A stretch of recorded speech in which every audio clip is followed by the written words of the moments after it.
नमस्कार। आज हम एक ऐसी फिल्म की दुनिया में उतर रहे हैं जिसने रिलीज होते ही काफी हलचल मचा दी। कांतारा चैप्टर 1। हाँ, ये 2022 की जो सुपरहिट कांतारा थी, बिल्कुल उसका प्रीक्वल है। बिल्कुल। और ये हमें कहानी की जड़ों तक ले जाता है, मतलब करीब 1700 साल पीछे। सही कहा। ये हमें उस दौर में ले जाती है जब वो जंगल, साम्राज्य, फिर आस्था और शक्ति, इनके बीच का टकराव वो शक्ल ले रहा था। तो आज हम इसी पर बात करेंगे। फिल्म की कहानी की जो मुख्य बिंदु है, किरदार कितने जटिल है, हाँ, और तकनीकी बारीकियां भी। बिल्कुल, और जो सांस्कृतिक बहसें इससे उठी हैं, उन पर भी एक गहरी नजर डालेंगे। तो चलिए शुरू करते हैं। ऋषभ शेट्टी ने डायरेक्ट की है, एक्ट भी किया है। काफी महत्वाकांक्षी फिल्म है ये। हाँ, ये सिर्फ एक प्रीक्वल नहीं है, कह सकते हैं एक मिथक की उत्पत्ति की कहानी है। कई परतें हैं इसमें। तो कहानी शुरू होती है कब से? कहानी हमें ले जाती है लगभग 300 सीई के आसपास। कदम्ब राजवंश का समय था वो। अच्छा। और मान्यताओं के हिसाब से पंजुर्ली देव और गुलिका देव वो पृथ्वी पर आते हैं और कांतारा का जो जंगल है रहस्यमयी सा, वहां वास करते हैं। और इसी जंगल के पास है वो कदम साम्राज्य, राजा विजेंद्र। काफी लालची और क्रूर बताया गया है। हाँ, और उसे पता चलता है कांतारा के मसालों और खजानों के बारे में एक मछुआरे मैकारा से। और बस यही से शुरू होता है संघर्ष का बीज। विजेंद्र जंगल पर कब्जा करने जाता है, लेकिन पंजुर्ली देव उसे रोकते हैं, मतलब मार देते हैं, पर उसका बेटा राजशेखर वो बच जाता है। और उसे मिलती है कडप्पा जनजाति। ये हाँ, इनके बारे में क्या खास है? हाँ, ये कडप्पा जनजाति जो है वो काला जादू जानती है, ऐसा दिखाया गया है। और वो राजशेखर को पालते हैं। तो ये एक अनोखा रिश्ता बन जाता है भविष्य के लिए। ये इंटरेस्टिंग है। हाँ, और ये रिश्ता आगे चलकर कहानी में बहुत अहम हो जाता है। राजशेखर बड़ा होकर राजा बनता है। राइट। उसकी एक बेटी है कनकवती। उसे बचपन में कोई विकलांगता थी जिसे यही कडप्पा जनजाति ठीक करती है अपनी शक्तियों से। अच्छा, तो इससे तो उनका प्रभाव राज परिवार पर और बढ़ गया होगा। बिल्कुल, और ज्यादा गहरा हो जाता है। और इसी के समानांतर जंगल में एक और कहानी चल रही है। एक औरत को कुएं के पास एक बच्चा मिलता है, जिसे एक बाघ प्रोटेक्ट कर रहा होता है। हाँ, वही है बर्मे, या भरमा कह लीजिए, कहानी का नायक ऋषभ शेट्टी ने जिसे निभाया है। तो दो दुनियाएं हैं, एक साम्राज्य की और एक जंगल की, साथ साथ चल रही हैं। लेकिन टकराव तो होना ही था। हाँ, वो तो तय था।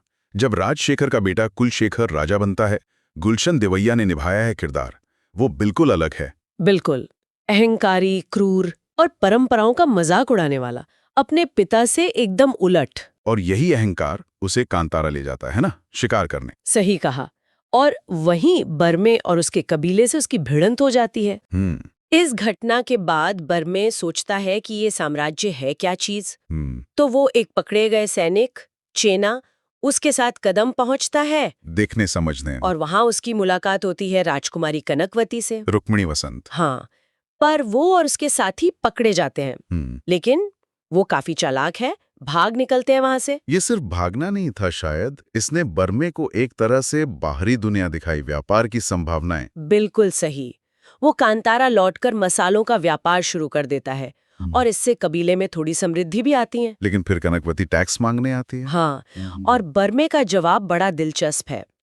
वो कहता है कि ये जो प्रकृति के संसाधन हैं, इन पर किसी एक का नहीं, सबका अधिकार है। यहीं पर वो आस्था और अधिकार वाला टकराव दिखता है। बिल्कुल, और इसी स्वाभिमान से कनकवती भी थोड़ी प्रभावित होती है, आकर्षित होती है। और व्यापार से मसाले कम होने लगते हैं। हाँ, एंग और मसालों की खोज में बर्मे जंगल में और अंदर जाता है, और वहां उसका सामना होता है कडप्पा जनजाति से। और फिर वही बाघ उसकी रक्षा करता है। हाँ, वो दिव्य बाघ। और वहीं बुजुर्ग बताते हैं कि ये कडप्पा जनजाति ने पहले भी कोशिश की थी देवताओं की शक्ति चुराने की। अच्छा, तो ये सिर्फ एक जनजाति नहीं, इनकी अपनी भी महत्वाकांक्षाएं हैं। बिल्कुल, और ये महत्वाकांक्षाएं बहुत जल्दी सामने आती हैं। कुलशेखर को जब पता चलता है कि बर्मे भाग गया और अब व्यापार भी कर रहा है, तो उसका अहंकार भड़क उठता है बुरी तरह। वो गुस्से में अपने पिता राजशेखर को जहर देकर, मतलब बेहोश कर देता है रास्ते से हटाने के लिए, और फिर कांतारा पर हमला कर देता है। ये हमला सिर्फ जमीन के लिए नहीं था, ये बर्मे के स्वाभिमान पर हमला था, कबीले की ताकत को कुचलने की कोशिश थी। हाँ, और इस हमले में बर्मे की पालक माँ, जिसने उसे पाला था, वो मारी जाती है, और भी कई निर्दोष लोग। और ये तबाही ये बर्मे के अंदर के योद्धा को जगा देती है। बिल्कुल। और उसी क्षण उसमें गुलिका देव की जो उग्र शक्ति है वो प्रवेश करती है। ये फिल्म का एक बहुत अहम मोड़ है। पर्सनल ट्रेजेडी दैवीय हस्तक्षेप में बदल जाती है। हाँ, और ऋषभ शेट्टी का वो ट्रांसफॉर्मेशन जबरदस्त है। देखने लायक है। दैवीय शक्ति से भरा बर्मे फिर कुलशेखर और उसकी पूरी सेना का संहार कर देता है।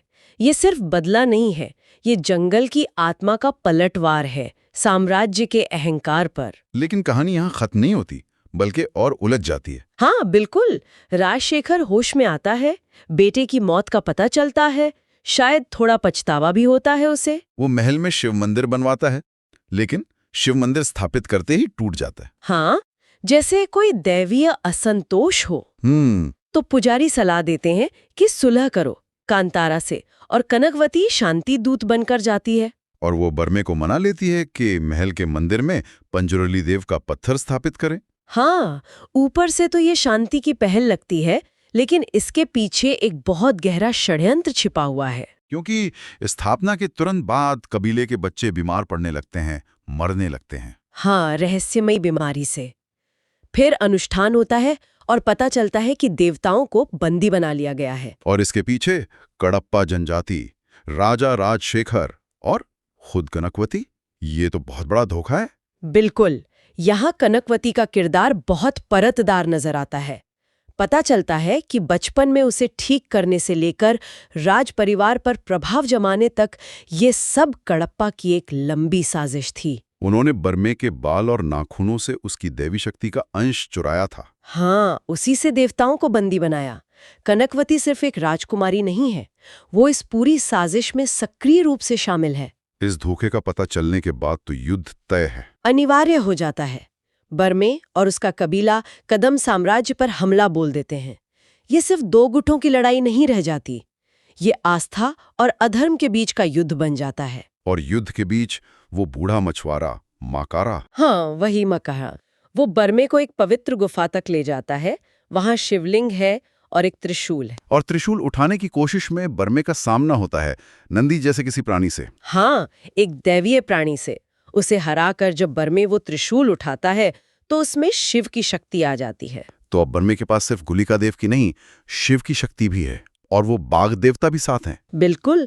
और जब उसका सामना कनकवती के काले जादू से होता है तो गुलिका देव अपनी बहन चौंडी देवी उनका आवाहन करते हैं। यहाँ एक बहुत ही अनोखा मोड़ आता है। हाँ, बहुत दिलचस्प है। जब कनकवती उससे चुनौती देती है कि मुझ पर एक स्त्री पर वार नहीं कर सकते, तो बर्मे में देवी चामुंडी का वास होता है। वो स्त्री रूप धारण करता है, दुपट्टा ओढ़कर, काजल लगाकर। हाँ, और उसी रूप में वो कनकवती और राजशेखर दोनों को परास्त करता है। ये दैवीय स्त्रीत्व, जिसे डिवाइन फेमिनिन कहते हैं, उसका बहुत शक्तिशाली चित्रण है।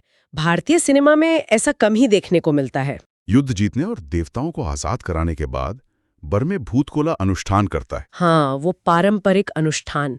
ये भूतकोला सिर्फ एक रस्म नहीं है, ये समुदाय और उनके देवों के बीच का एक गहरा संबंध है। और अंत में बर्मे उसी कुएं में विलीन हो जाता है जहां वो बचपन में मिला था, अपना मिशन पूरा करके। कहानी तो बहुत दमदार है, लेकिन इसे पर्दे पर उतारने वाले कलाकार और जो तकनीशियन है वो भी उतने ही महत्वपूर्ण है। सही बात है।